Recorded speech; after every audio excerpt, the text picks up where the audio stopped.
Ito ang payo ng isang ina sa anak na hari ng kanyang mahal.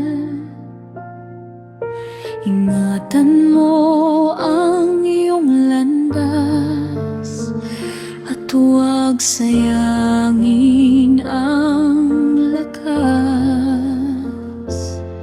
Huwag mong ibigay ang puso sa landas na sumisira sa hari, sapagkat ang kapangyarihan ay dapat gamitin sa katwiran.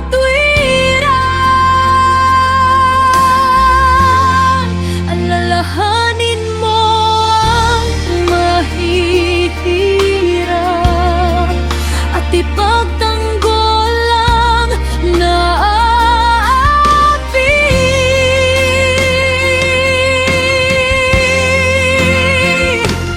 O Diyos ng katarungan, Ikaw nga aming gabay.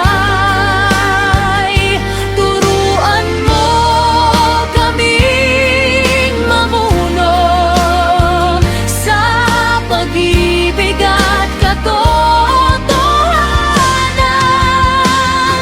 Buksan ang aming mga labi para sa mga walang tinig. Sa iyong karunungan kami lalakad,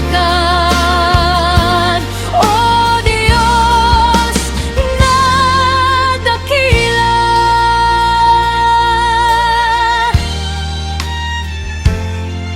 Ang alak ay hindi para sa hari kung ito'y magdudulot ng pagkalimot, sapagkat ang pinuno ng bayan ay dapat maging matuwid.